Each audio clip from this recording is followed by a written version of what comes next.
Okay, so it's Toby from Heavyweight MMA. Very lucky today to catch Mr. Slam and Sam Greco on the final legs of his quarantine. Thank you very much for giving us your time. Thanks, Toby. Thanks for having me, mate. It's great to talk to someone. Get some attention for a little while. For those of you that are having a look in, Mr. Slam and Sam Greco is one of Australia's greatest ever combat athletes, having started out in karate, competed in K1 and MMA along the way. Fighting some of the best, especially in K1, back in what some would call the golden era of kickboxing in K1. Some of the names that everyone should know: Ernesto Hoost, Crocop, Ray Sefo, Stefan Lecco, Peter Aerts, Mike Bernardo, Andy Hug, Jerome Labana, Francisco Filio, Branko Seketic, Musashi, Longanides, Hamilton, Peter Graham, Sam Sweet, amongst many more. That's a hell of a fight resume, Sam. Amazing. Yeah, God, I don't know I fought that so many people, but no, thank you very much, mate. It's hearing those names again brings back some vivid memories. Yeah, it's I was talking to Adam Watt recently, and I mentioned a few of the people he's fought, and he said, "Oh, it gives me a headache thinking about them." Yeah, actually, in fact, there's another one I fought Adam also. Yeah, that's correct. That's correct. Yeah. Actually, to jump off street for a second, you guys actually both trained at Soto Kaikan in Japan, correct? Yes. Yeah. We're both from the same organisation. Yep. Yeah. Awesome. So just kicking off, I wanted to talk about some word association just to break the ice a little bit, Sam. So I got 4 words for you, and at the end of the 4 words, you got to tell me who I'm talking about. Tenacity, dedication, little prick. Who do you think I'm talking about here? That's 3 words, by the way. It's 4: tenacity, dedication, little prick. Oh, little prick. I thought that was all one word, but all right, little prick. Take it from your recent interviews I was just having a look at. It's a person. Little prick. You're talking about Jimmy Crute. Exactly, talking about Jimmy Crute. And before we kick into talking about 100% talking about you, I just wanted to know, what are your thoughts on Jimmy and him potentially reaching the upper echelons of UFC and getting a title? What are your thoughts on that? Look, when I say I personally aim for the sky, and so does Jimmy Crute. Let me tell you something about this kid. This kid is no joke. He's a kid that came to me with a goal, with a dream in mind. But just needed a leg up on, how to plan his future, and how to plan his training, everything else. And I put that all together for him. But, when I think of Jimmy Crute, he's just a hard-working guy, man. He's one of the hardest working people in the gym. We're talking about today, actually. He asks questions all the time, even if he's never the top dog in the class. I wouldn't want him to be the top dog in the class. He gets challenged every single time, which is a great thing. But he's a kid that just refuses to give up. And it's very hard to come across someone like that. And I was very fortunate to have him and to get hold of him. And how we met was through a great friend of mine, Richard Norton, and also through his jiu-jitsu coach, Stewie Mullen. Yep. When I look at a kid like this, the world's his proverbial oyster, man. He might be one of the smaller light heavyweights in the UFC, but let me tell you, what he lacks in height, he makes up in technique and experience, man. Yep. I'm telling you, he'll be up there. I rated him, at the end of 2021, perhaps 2022, as winning the title. Yep. People might be saying, I'm kidding myself, but you know what? The proof's in the pudding, man. He's only had 5 UFC fights, and have a look at the guys he's fought and the caliber of guys he's fought. Yep, he was looking incredible. Even the last fight, looking very incredible. Unfortunately, got that kick on the nerve. When he was coming out to the ring, I was watching live. It's like, yes, we got an Aussie up here. Can see, number 1, he's got Sam Greco in the corner. That's putting him in good stead. Number 2, he's got a mullet. That's got to give him some sort of extra power too, right? Oh, look, that mullet's doing my head in. If you look at one of our other cornermen, Duke Didier, has also got a mullet, another judo champion there, who worked at that corner also, because we didn't have Dan Kelly this time. But look, with the crowd of 15,000 people there, it was an amazing atmosphere. It was great to see the crowd once again. Bit different to having the non-crowd, believe it or not. Jimmy did what he had to do we're talking about it today also, and he did say we're just revising the fight again because I like letting the dust settle before I start with my guys. Post-fight breakdown. And today was the day we spoke about it, and he just said, Sam, I think you probably underestimate how fast Anthony Smith's jab was. And I go, mate, I'm not underestimating it. I know. The thing is, he doesn't trigger it from back. He actually lets it go from wherever it is, wherever his hand's dangling. Yeah. But Jimmy found his feet and found his ground later on and was able to land low kicks, was throwing off single shots, but I wanted combinations, which he started doing, hand-leg combinations, which they were connecting. And it was a matter of our takedown. And, you saw it yourself, even after he got hit in the leg. It was just really weird, man. He gets kicked in the leg fucking hundreds of times during training, Yeah. and he doesn't budge. And all of a sudden he gets kicked in this and his leg goes limp and his foot sort of curved. I thought he actually did his knee. Yeah. So that was the first. But then when I look back at it again and I thought, no, it didn't even hit his knee. It was close, but not close enough. And when I went to the corner after the first round, I said to him, how you feeling? He goes, I can't fucking feel my leg. And I said, what do you mean? And I said, look, just take a deep breath. I said, we'll talk about this, have a drink of water, and which he did. And then all of a sudden I just said to him, how you feeling? He goes, mate, I'm still a bit fucked, but hey, I said, hey, nothing, mate, let's go. And he goes, let's do it. He'll go out when he saw that kid. He's not scared. He'll go out on one leg. If it was up to him, he would have went out. And trust me on this. Had he gone out, he started progressing and making ground. The nerve obviously started settling because those injuries can last 30 seconds, a minute, 5 minutes, who knows? Yep. But he started to feel a bit better. And you saw what he's like on the ground. He'll start mauling you. And Anthony Smith is going to be in for a big fight. Yeah. But that was their opportunity, unfortunately. And the doctor determined whether we're going to go on or not. And that's the unfortunate thing, but we'll fight to see another day. I mean, it was an example of his intestinal fortitude. Anyway, you could see that there was no way he wanted to stop in the slightest. It's just that his ankle was failing on him, and he couldn't hide it as he's walking. It's rolled over, so it wasn't stopped by him, which is a little bit of a contrast to some of the guys that have had the same thing happen. I don't know if you saw Sean O'Malley. Happened to Sean O'Malley a good 6 months ago or something, and he pretty much almost rolled over. Right, he took it and went down and got smashed. So it was the opposite of that one. I'll be honest with you. I've been fighting leg kicks all my life, and that's what Kyokushin, our background was. Yep. And till this very day, I'm yet to feel one of those, but I've seen a lot of them. And I'm going to tell you this. It's all circumstantial. You just don't know. It's got to be at the right time, at the right moment, and it gets you. And how you recover and the severity of it, who knows? Yeah. So in regards to Sean O'Malley, but on the other hand too, let me tell you, you got to have heart, man. You got to have heart. And and Jimmy, I know I don't need to say this. I mean, I don't need to ask him or anything. But I know the guy's got his heart's bigger than what his body is. Yeah. He'll go out. He'll die for it. He doesn't care. Yeah. Because this is livelihood. Yep, you can see it. Anyway, so move over. Jimmy Crute, let's get back to the business at hand, talk about Mr. Sam Greco. In the early days, you grew up in Brunswick. You mentioned it was a tough sort of background to come up in. Can you talk about that, about Brunswick and the toughness of it, what you dealt with as a child? Oh, man, growing up in the 70s, I'm really old, aren't I? Growing up in the 70s in Brunswick was tough. Growing up in a European household was even tougher. Having parents that migrated here to have a better life for themselves and for us. It was quite tough, and both of my parents worked. And man, I found out the hard way, and the streets were quite hard, and respect wasn't earned. Respect was earned and not given.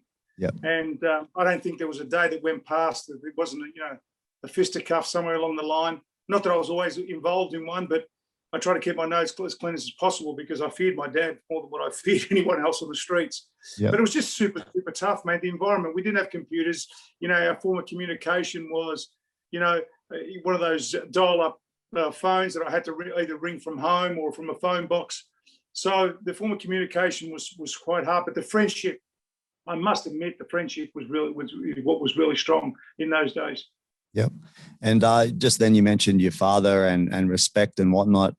That was one of the reasons that you even started the martial arts. The father liked the background and the discipline and respect and honor, etc., from karate. So he took you along to try it, and you didn't like it at first. I heard you cried, you weren't happy about it, but then after some time, it really grew on you and became a real part of you. You mentioned emotional, physical, mental passion after training for some time.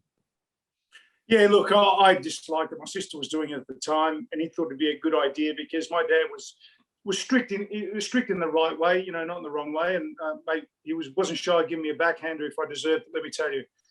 He never abused me. If I did something wrong, and I was a cheeky kid growing up, and I tested the waters, and I paid for it, In fact, when I look back, I probably should have got more backhanders than what I did, But yeah, going back to the karate itself, Kyokushin. God, it took me probably a month and a bit to actually really engage and start to think, well, this is not too bad. I'm enjoying this. But when I got that feeling, I'm the one that was calling the shot of wanting to go, week out. And that was really huge for my dad, because I was playing soccer at the time and my passion was soccer. And all of a sudden now it was full contact karate, And at that time, sort of how many times were you training a week as a youngster? At the time, I was doing 2, and then every second week was 3 days a week, which would be, I think it was a Monday, Wednesday, and Saturday. Yep. And the Saturday was an optional class, but my dad threw it in. He thought, I want him to do it if he's enjoying it and he's liking it. I like it. So, yep, awesome. So obviously you're a standout example of what martial arts and discipline can achieve. Can you talk a bit on like the benefits of traditional martial arts and what people can gain, whether they're just your average Joe or whether they're a high level competitor? What can you gain from traditional martial arts? So look, to answer this question, I've got to talk from my own personal experience and my own personal, style that I engaged with, and it was Kyokushin. It was one of the strongest karate forms in the world. Still is to this very day. What I found it did for me, it actually gave me a purpose in life. Made me want to go out and do things. Gave me confidence. Made me work out who I really, really was. Made me face my fears. Where I thought, the negativity in life made me reevaluate things and find the positive in the negative. So outside the punching and kicking, it really established who I was.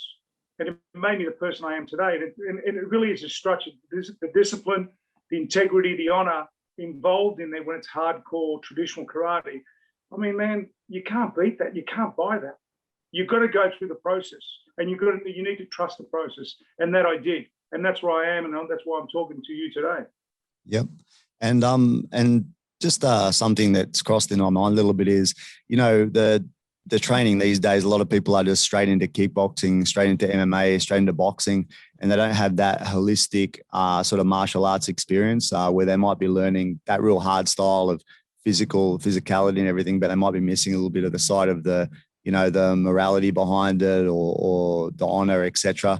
Can you talk on that at all? Do you think that the contemporary sort of martial arts might be missing a little bit, or is that something that might be in the gyms, but in a bit more an informal way? Purely, I think it's up to the individual. And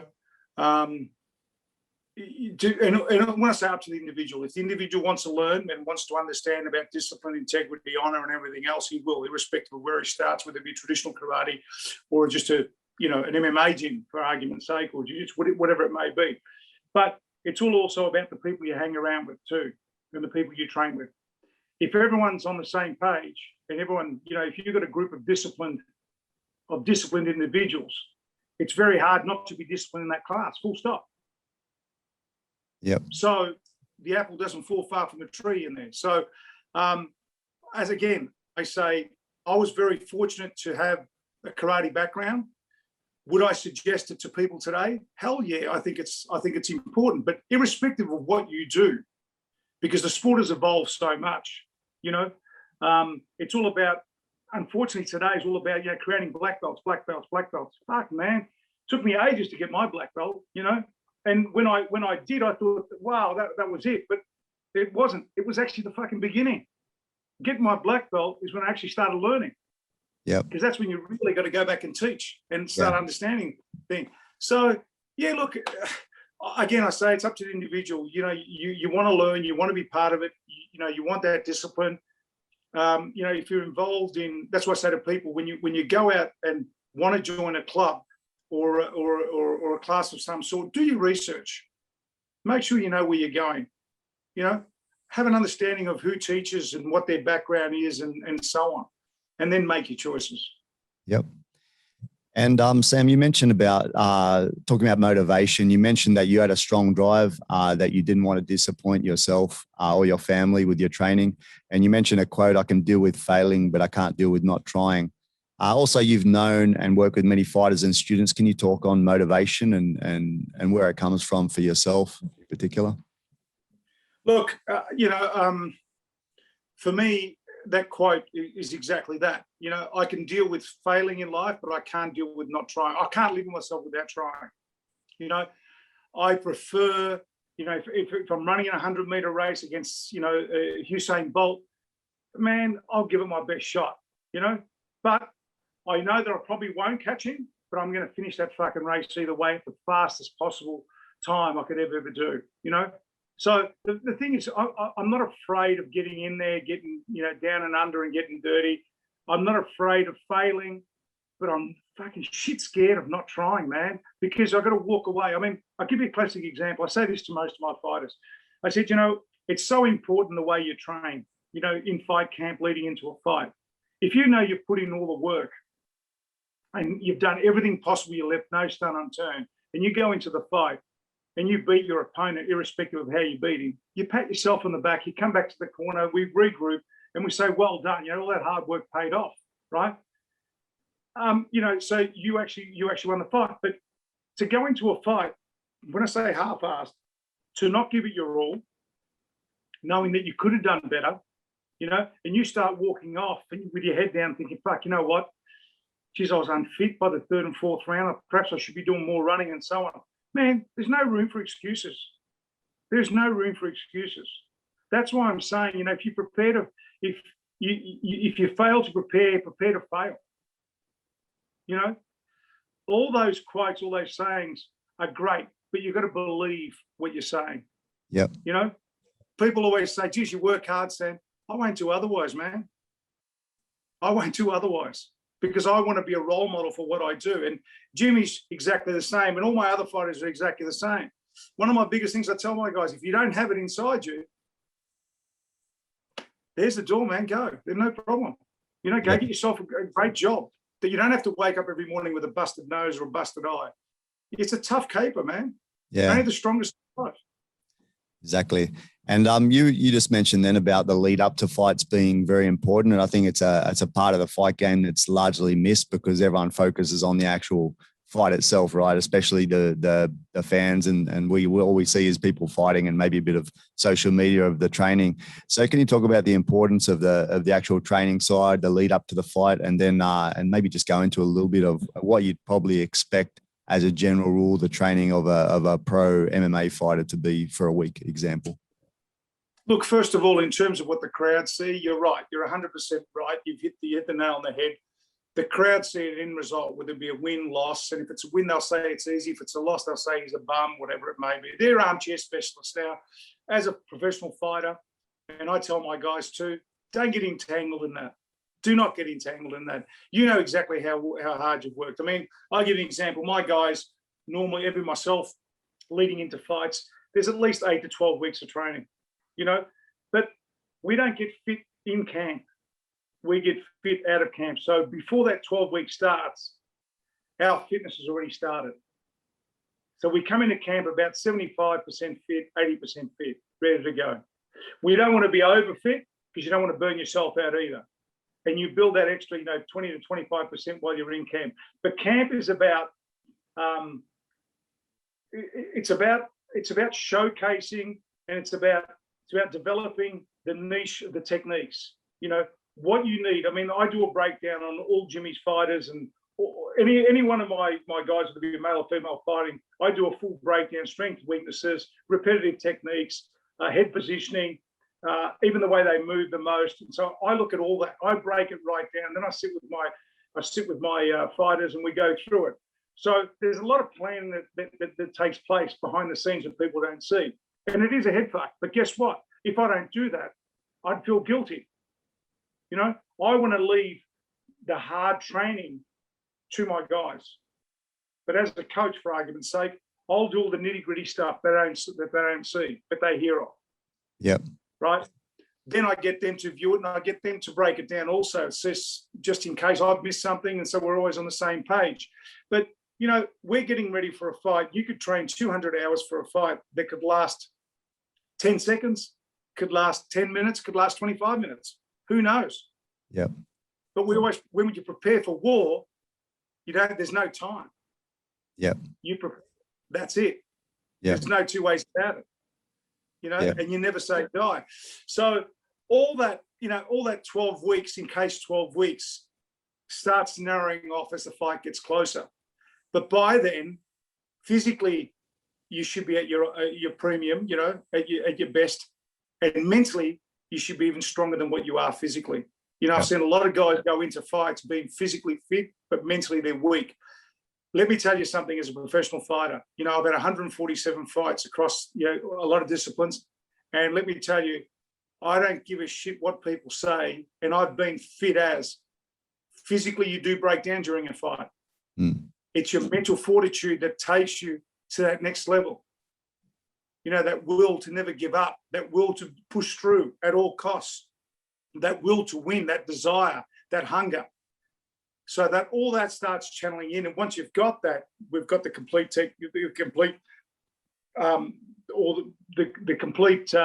what's the word? We'll call it the complete champion if you want, you know. But there's just so much work, and probably I've missed out a lot also in talking to you about this, but there's just so much work that goes into a fight that can last a very short time. You know, then on the day of the fight, this is what I'm saying, even on the day of fight, you know, you're fighting those demons. You're fighting those nerves, the anxiety. I can't tell you the stuff that I do with Jimmy behind, you know. There's been a fight, you won't even mention which one, but there's been a fight where he just had this anxiety and this whole big energy dump, you know, and he said to me 2 hours later, he goes, "I'm fucked." And I said, "What do you mean? What's wrong?" And we started talking about it, you know.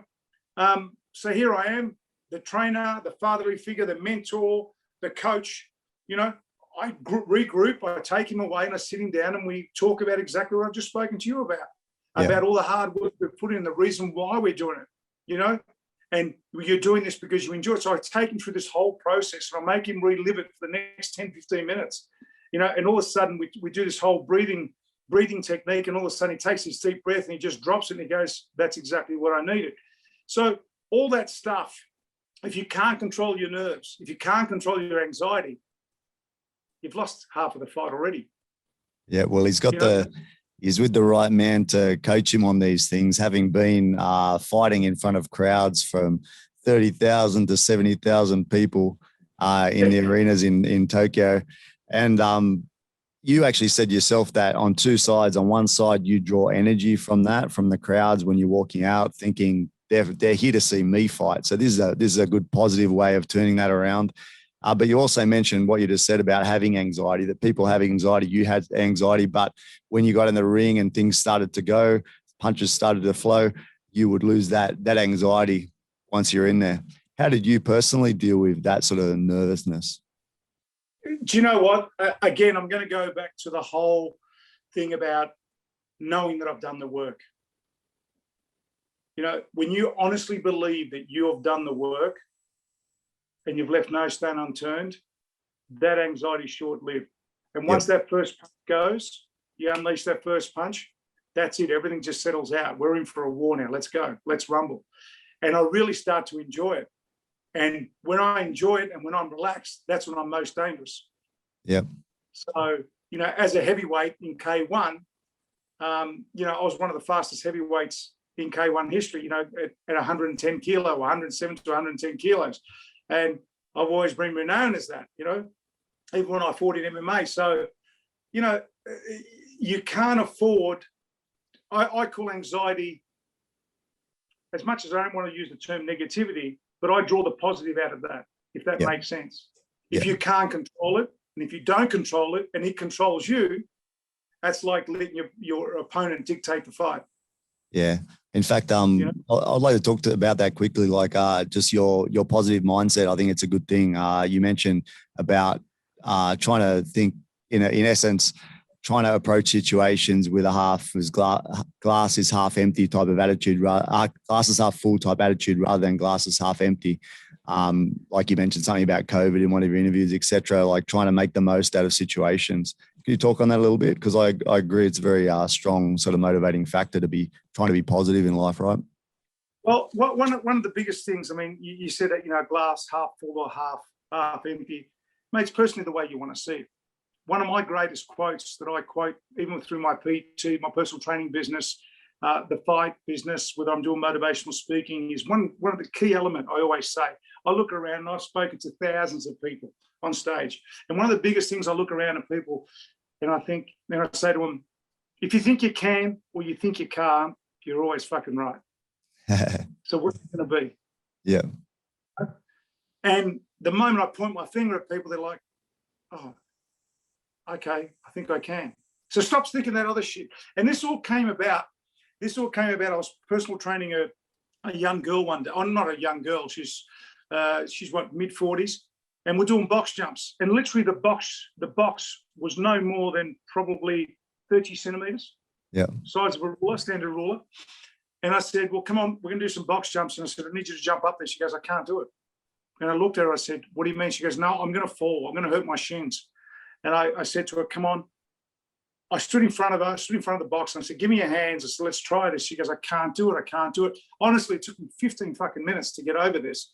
But finally, I said, you just need to close your eyes. And I said, I need you to breathe. And I just need you to listen to me. So I just went through this whole thing that I do, spiritual, inspirational stuff, which only lasts for about 5 minutes with colors and everything else.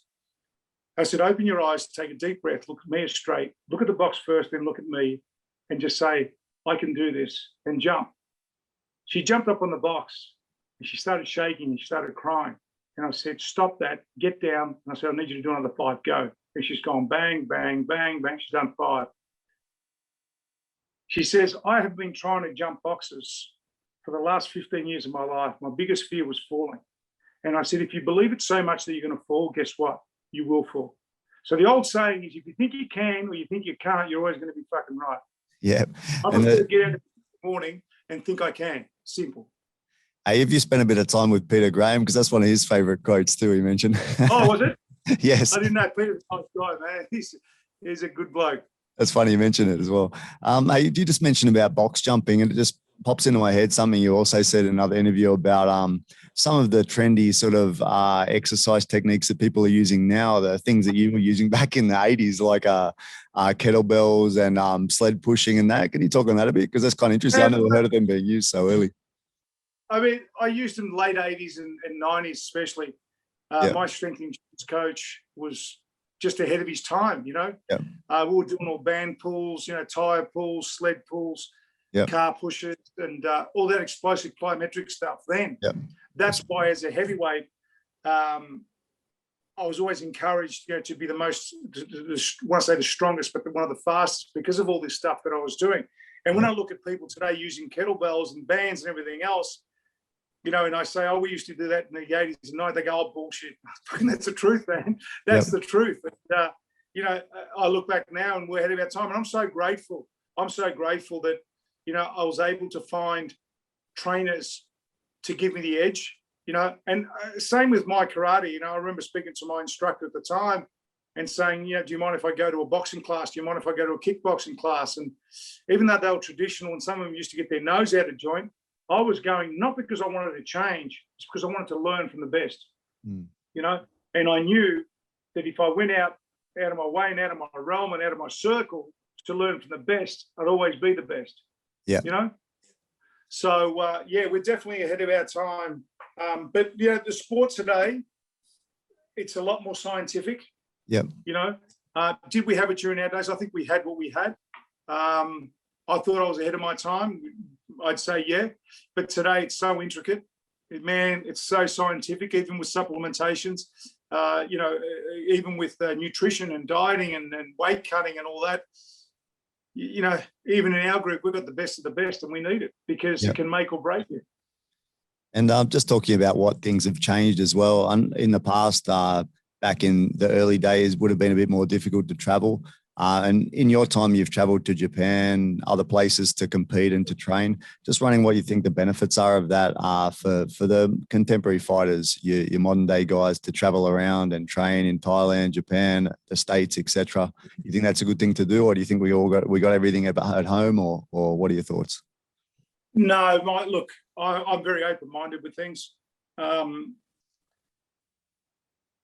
think there is no harm in someone going out trying other avenues, and that's not to say that they're changing. So coaches, if they're confident in their student, they should never worry about, I'm going to lose him.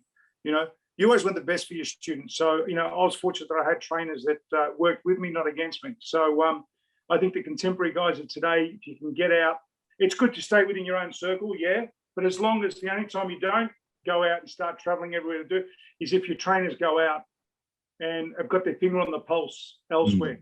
Yeah. Like, through training methods, I don't just look at my training methods. I look at Jackson's methods. I look at all these different methods around the world. I have my own guys. Ray Sheffield and all those guys out there training people. I have a look at the way they train guys and so on. And there might be something that I could add to mine, put a tweak to it, and so on. So Jimmy or any other one of my fighters, doesn't need to go out and do that, huge expensive traveling. I'm bringing it all in myself, and I'm showing them. And the beauty of what there is today, man, social media, man, internet, we've got all that, look where I'm talking to you right now from, and so on. So, very accessible, but back in our days, we did have, we did have computers. I didn't turn on a computer till I was 17 anyway. But what I'm saying is, look at it's at their doorstep, mate. It's on a finger. They can pretty much have a look at techniques anywhere around the world. And that's the way these guys are making money also, sharing their knowledge. True. And Sam, just talking about like transitioning from different codes. So you fought from full contact karate to kickboxing, K1, then through to MMA. What are some of the difficulties you found, like transitioning through these different styles? Oh, look, first of all, going from full contact karate, bare knuckle karate to kickboxing was obviously the head punches, the boxing side of it. So, that was difficult. And I remember within the first couple of months I was trying, I used to go home, my head was thumping like a mofo, man. Oh my God, I'm thinking, fuck, can I do this? And it was just a bad day I was having, that's all. But, if I really wanted to succeed in the sport, I needed to sharpen up my skills, and that's what I did. I went outside my realms to learn more. From kickboxing to MMA, learning the groundwork. When I got into it was during the Pride days also. I was one of the first K1 guys to ever transition into MMA. Then learning the jiu-jitsu side of it, learning the escapes. Now, for me, with my Brazilian jiu-jitsu coach, living out of Japan, that's what I said to the Japanese: bring me the best jiu-jitsu coach, best MMA coach we can find, and I'll take it on. And that's exactly what they did. And I didn't worry about learning how to put guillotine chokes on or triangles. I learned how to escape them. I knew exactly what they were. I know how to do them, but I never was going to try them. And I fought guys like Lyoto Machida. He's a decent boy, UFC champion. Went the distance with him. I thought I actually won that fight, but they gave it the opposite way, split decision. Heath Herring, Masaki Satake. I fought most of those guys. Stephen Gamble and etc. But when I look back, the difficulties of the transition were only difficult if I didn't practice them. Yeah. And I didn't blend them in. It's the same with now MMA guys. I look at MMA boys and I still see them trying to do jiu-jitsu, and I think, why? Jiu-jitsu won't win you an MMA fight, full stop. Not from start to finish. It just won't.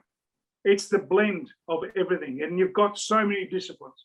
You've got wrestling, you've got sambo, you've got boxing, you've got kickboxing, you've got Thai, you've got jiu-jitsu, judo.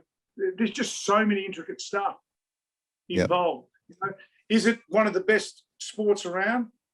I think it's one of the most complicated and one of the most what's the word, intricate sports in the world. Definitely is the fastest growing in the sport in the world as far as the UFC is concerned. Yeah. But hey, I'm very fortunate, very, very fortunate. I started off with kickboxing.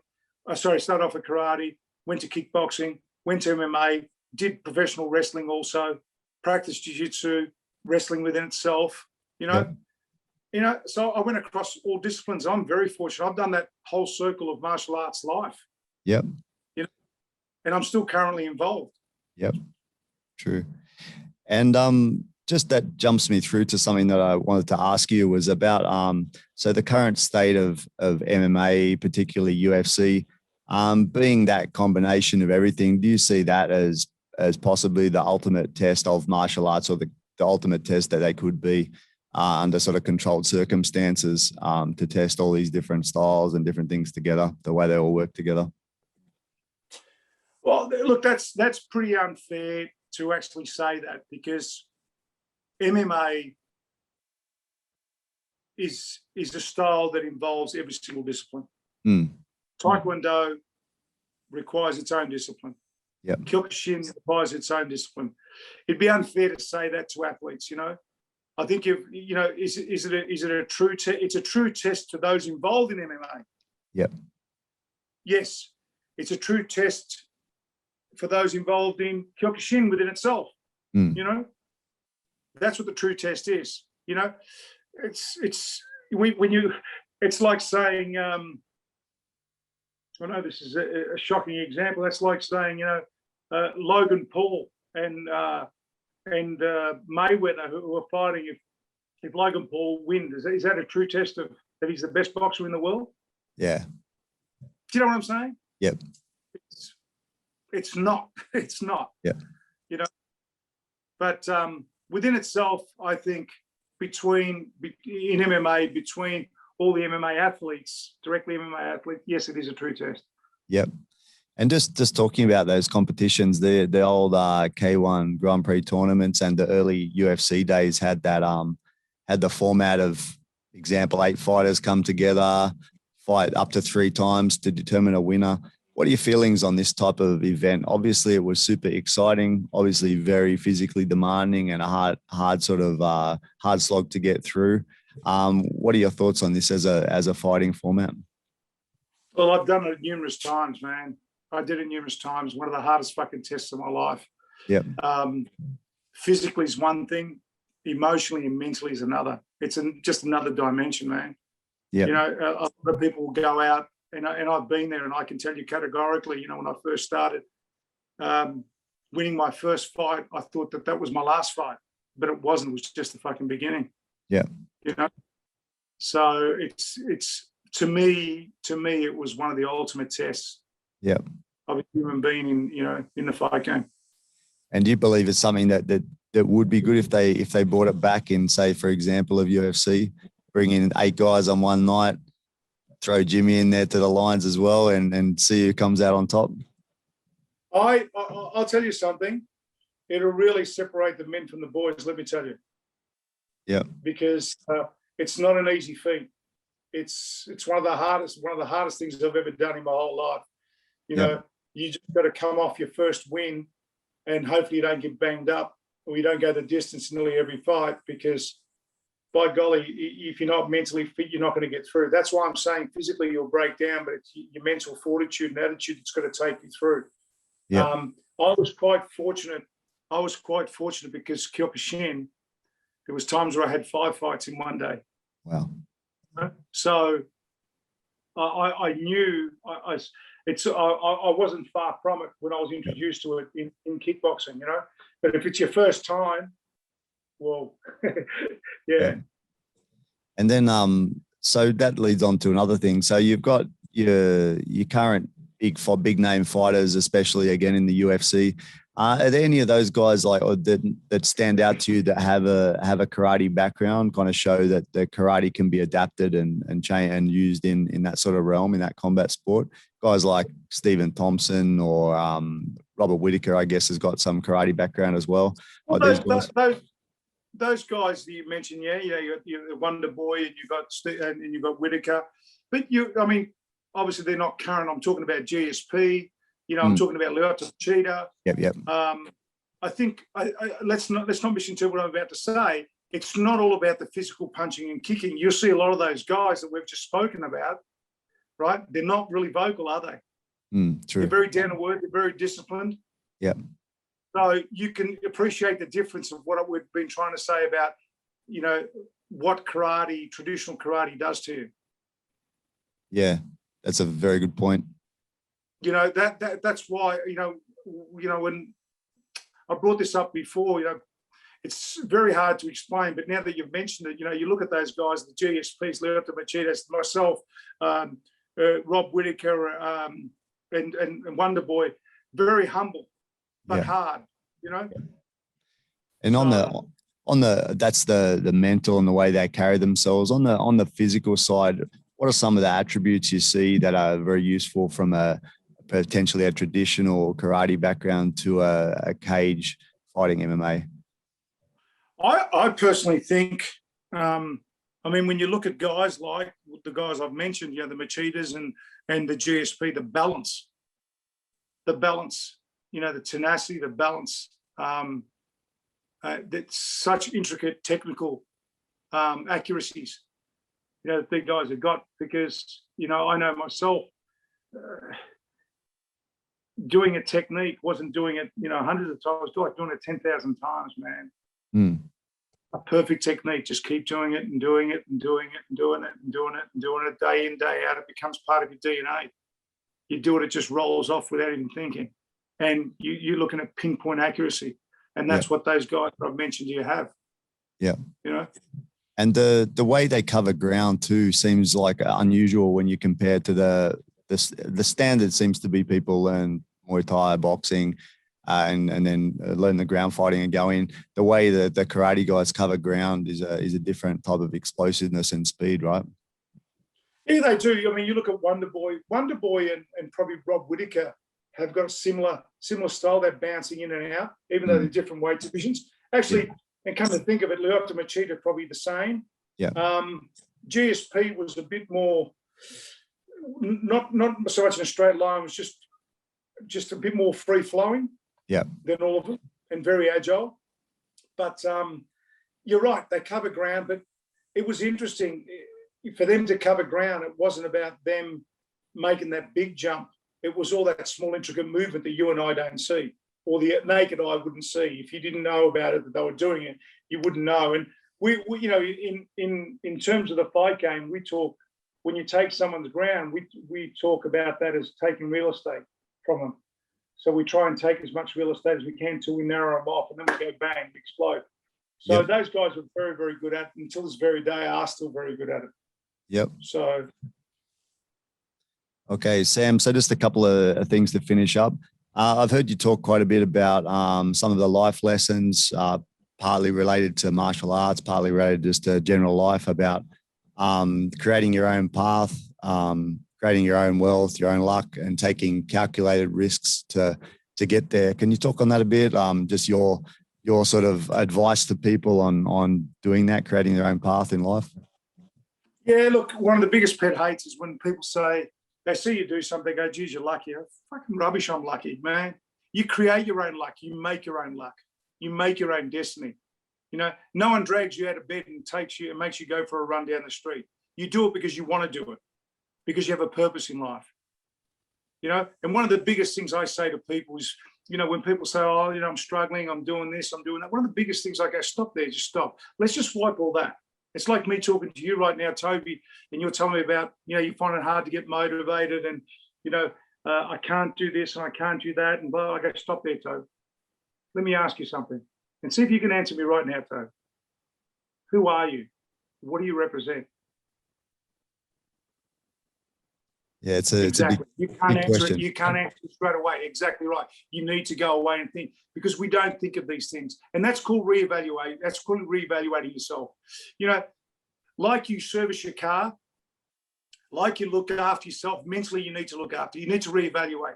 Whether it be every month. Just ask yourself, am I okay? Am I working too hard, not giving enough time to myself? Start loving yourself. Start appreciating what you do. Find out what you can do to make it even better. Get up with a purpose in life. I mean, my purpose is my family. I'll have to earn it whatever costs, as long as I've got food, food and clothes, for them, and everyone's healthy. That's all that matters, And here's a guy that's gone through, 2 heart attacks, triple bypass, and I'm still going. I refuse to give up. Yeah. Because my service on the face of this earth is not finished as yet. I've got a lot more to offer, but I get up with a goddamn purpose every morning. Yep. So find out who you are, find out what you symbolize, find out what you want people to remember you for, what you want people to recognize you for more so. How much of an impact do you play on other people's lives? What do you do for yourself? All these questions, I mean, I do throw at myself, and then my best friend is the mirror at times, because I do talk to myself. I talk to me. My biggest enemy is me. The only competition I've got is me. Yep. Simple. Every single day. Yep. All right, Sam. And then that leads us on to my last little note. Just you mentioned then about your own personal battles. You said we're all fighting battles, that we can help each other in not giving up, and also that you're looking at creating champion people, etc., through your program for I Am a Fighter, the little thing behind me on the background there. Can you talk on that a little bit? Yeah, look, the whole I'm a Fighter campaign that we put together, a few years ago, was all about not giving up. Fighting against adversities, fighting harder when the chips are down. I mean, we all have problems in life. We're all going through adversities. We all have financial issues, health issues, and so on. I say to people, yes, you're no different to anyone else. Yeah, just on a different level. Please don't give up. There's always hope. Your battle is my battle. Let's fight this together. If you can't do it on your own, I'm here to help you, right? And that's the way I think life should be for everyone, yeah? And do you need to go through an adversity to appreciate what I'm saying? No, but be mindful of it. Be careful what you say to people, when you say it, and how you say it. Because at the moment, I'm talking to Toby, he's got a beautiful smile on his face, you look healthy. You might get off this mic, pull those headphones off, and you go into a dark spot. I don't know that. So I tread carefully with people. My biggest thing is, hi, how are you? How are you doing today? So, that's why I came up with this I'm a Fighter.